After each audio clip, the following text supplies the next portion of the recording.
একটি বড় শহরে দুজন দরিদ্র শিশু পাড়ায় বাস করত, কাই এবং গের্দা, যারা একে অপরকে ভাই ও বোনের মতো ভালোবাসত। পিতামাতারা তাদের ছাদে একে অপরের কাছে গিয়ে গোলাপের নিচে বেঞ্চে বসার অনুমতি দিয়েছিলেন। উষ্ণ মরশুমে তারা তাদের সমস্ত সময় এখানে কাটাত, বিভিন্ন গেম আবিষ্কার করে এবং শীতকালে তারা উষ্ণ চতুর্দিকে বসে আশ্চর্যজনক গল্প শুনতে পছন্দ করত যা তাদের দাদি তাদের প্রায়শই বলেছিল। একবার বাচ্চারা যখন কোনো ছবি বইয়ের দিকে তাকাচ্ছিল, তখন কাই অনুভব করলেন যে তাকে কিছু চোখে এবং হৃদয় ছুঁড়েছিল। এগুলি ছিল শক্তিশালী মহিলার আয়নাটির টুকরো, স্নো কুইন। তারপর থেকে ছেলের আচরণ নাটকীয়ভাবে পরিবর্তিত হয়েছে। তিনি ক্রুদ্ধ, অভদ্র এবং নিষ্ঠুর হয়ে উঠেছিলেন। একদিন কাই টগবগনিংয়ে গেল এবং কখনোই ফিরে আসেনি। গের্দা যখন কাইয়ের নিখোঁজ হওয়ার বিষয়টি জানতে পেরেছিলেন, তিনি অনেকক্ষণ কাঁদলেন, তবে তিনি নিশ্চিত ছিলেন যে কাই বেঁচে আছেন, তাই তিনি তার সন্ধানে যাওয়ার সিদ্ধান্ত নিয়েছিলেন। দীর্ঘ সময় ধরে জের্দা বনের মধ্য দিয়ে, মাঠের মধ্য দিয়ে হেঁটেছিল এবং তারপরে সে একটি দুর্দান্ত ঘর পেরিয়ে এসেছিল, ফুলগুলিতে সমাহিত। হোস্টেস তার কাছে এসেছিল। এটি একটি বড় ঘরের টুপিতে পুরানো জাদুকর বৃদ্ধা সত্যিই গার্দার পছন্দ করেছিল এবং তাই সে দরিদ্র মেয়েটিকে জড়িয়ে ধরে চিরকালের জন্য তাকে তার সাথে ছেড়ে চলে যায়। গের্দা তার ভ্রমণের উদ্দেশ্যটি ভুলে গিয়ে অতিথিপরায়ণ হোস্টেসের দুর্দান্ত বাগানে খেলতে অনেক সময় ব্যয় করেছিল। একবার তিনি দুর্ঘটনাক্রমে একটি গোলাপ দেখতে পেলেন এবং কাইয়ের কথা মনে পড়ল এবং সঙ্গে সঙ্গে জাদু থেকে উঠে রাস্তায় চলে গেল। পথে গার্দা এক বিশাল স্মার্ট কাকের সাথে দেখা করলেন। তিনি মেয়েটিকে বলেছিলেন যে তিনি এমন এক রাজকন্যাকে জানতেন যিনি বিয়ে করতে চলেছিলেন এবং তার বাগদত্তাকে কাইয়ের মতো দেখতে খুব বেশি লাগছিল। কাকটি গের্দাকে তার কাছে নিতে রাজি হয়েছিল। একবার প্রাসাদে, গের্দা ভবিষ্যতের রাজপুত্রকে দেখতে পেরেছিল।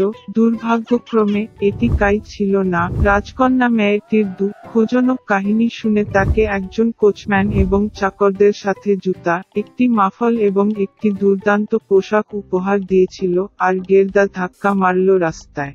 অন্ধকার অরণ্যে, ঝলমলে গাড়িটি সঙ্গে সঙ্গে ডাকাতদের নজর কেড়েছিল, যারা তৎক্ষণাৎ আক্রমণ করেছিল। ডাকাত গের্দাকে বন্দী করে নিয়ে যায়। তিনি গের্দাকে তার ডাক্তার দেখাতে ডাকাতদের দুর্গে নিয়ে গেলেন। এতে ল্যাপল্যান্ডের বন কবুতর এবং নীলকণ্ঠ রয়েছে। তার বন্দী হওয়ার গল্প শুনে ডাকাতটি তার প্রতি করুণা পোষণ করে এবং তাকে কাইয়ের সন্ধানে নহরের সাথে যেতে দেয়।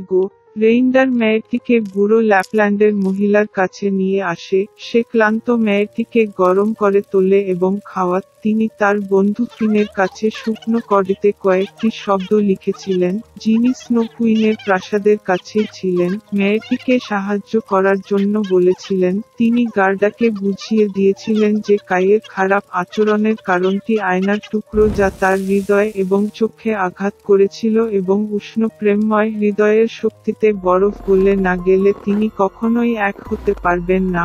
স্নো কুইন জের্দার প্রাসাদে একা গেলেন। কেউই শক্তিশালী ভদ্রমহিলার বাড়ির কাছে যেতে সাহস করেনি। তিনি খুব ঠান্ডা এবং ভয় পেয়েছিলেন।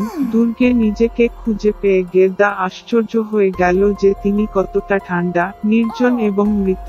শীঘ্রই তিনি খেয়াল করলেন কাই, যিনি সম্পূর্ণ নীল হয়ে গেছেন, শীত থেকে প্রায় কালো হয়ে গেছে। ছেলেটি একটি কোণে বসে এবং বরফের তলা থেকে চিরন্তন শব্দটি লেখার চেষ্টা করেছিল, কারণ এক্ষেত্রে তিনি স্নো কুইনের কাছ থেকে উপহার হিসাবে পুরো বিশ্ব এবং একজোড়া নতুন স্কেট পেতেন। গের্দা ছুটে গেল কাইয়ের কাছে, তাকে শক্ত করে জড়িয়ে ধরে কাঁদল। তার উত্তপ্ত অশ্রু দিয়ে সে ছেলের হৃদয়ে আটকে থাকা স্প্লিন্টারে গলে গেল। তুলে নিয়ে কাইও কাঁদতে লাগলো এবং দ্বিতীয় তীক্ষ্ণ চোখের জল দিয়ে তার চোখ থেকে প্রবাহিত হল। একে অপরকে দেখে তারা কতটা খুশি হয়েছিল, তবে আনন্দের সময় ছিল না। স্নো কুইন ফিরে আসার আগে তাদের বরফ প্রাসাদ থেকে বেরিয়ে আসতে হয়েছিল। কাই এবং গেরদা অবশেষে স্নো কুইনের রাজ্য থেকে বেরিয়ে এলে তারা তাড়াতাড়ি বাড়ি ফিরে গেল। ফেরার পথে তারা সমস্ত বন্ধুদের সাথে দেখা করেছিল যারা তার অনুসন্ধানে গার্ডাকে সহায়তা করেছিল। বাড়িতে তাদের প্রিয় ফুল ফোটানো গোলাপগুলি তাদের জন্য অপেক্ষা করছিল এবং যা ঘটেছিল তা শীঘ্রই তাদের দ্বারা ভুলে গিয়েছিল ভারী স্বপ্নের মতো। একদিন খামারের সমস্ত প্রাণী খাদ্য ছাড়াই চলে গেল। তারপরে একটি ছোট লাল মুরগি মাঠে গিয়ে কিছু খেতে সন্ধান করার সিদ্ধান্ত নিয়েছে। একা চলার দুঃখ হয়েছিল, তাই মুরগি গরুর কাছে গেল এবং তাকে একসাথে চলার আমন্ত্রণ জানিয়েছিল।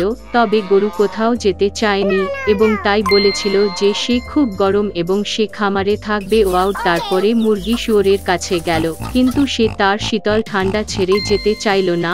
সুতরাং মুরগি কুকুরটিকে সাহায্যের জন্য জিজ্ঞাসা করার সিদ্ধান্ত নিয়েছে, তবে সে তার বুথে থাকার ইচ্ছা করেছিল।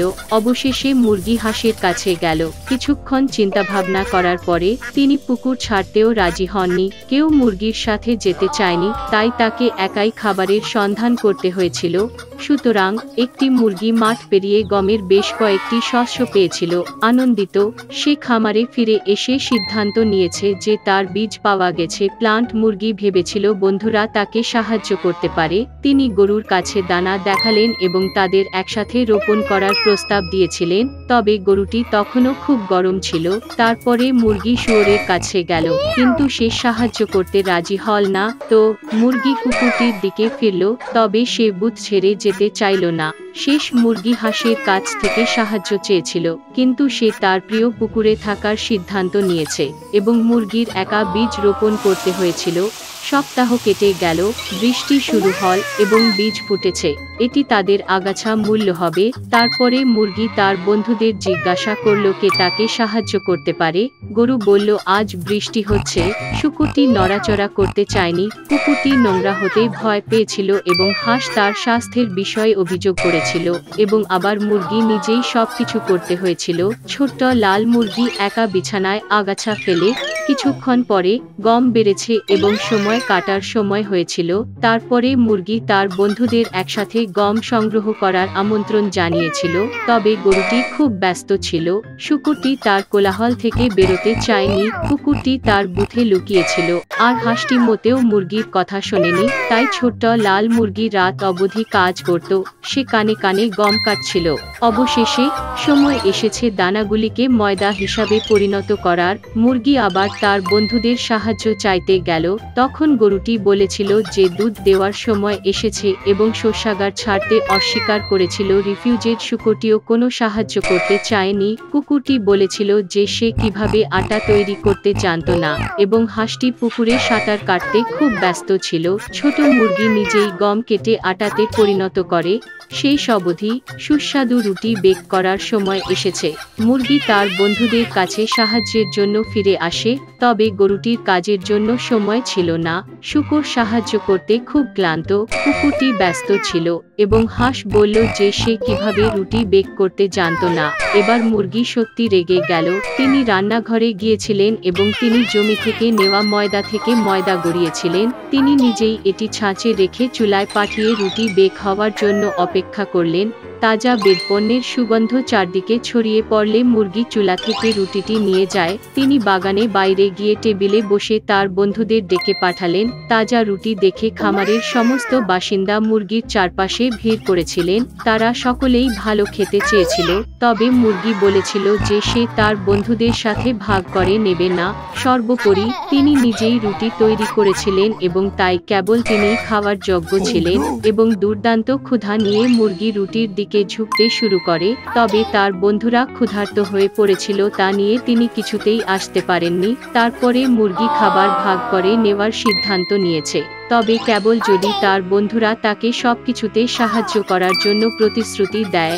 এখন সমস্ত প্রাণী তাদের আচরণ দেখে লজ্জা পেয়েছিল, কারণ তারা বুঝতে পেরেছিল যে মুরগিটি ঠিক ওয়াস এবং তারা সবসময় একে অপরকে সবসময় সাহায্য করার প্রতিশ্রুতি দিয়েছিল। ছোট্ট লাল মুরগি জানত যে তার বন্ধুরা প্রকৃত পাঠ শিখছে। তিনি তাদের সাথে রুটি ভাগ করে নিলেন। বন্ধুরা একসাথে খেয়েছে, ভালো খাওয়ানো এবং সন্তুষ্ট হয়েছে। তারা তাদের খামারে দীর্ঘকাল বেঁচে থাকত এবং সর্বদা একে অপরকে সাহায্য করত।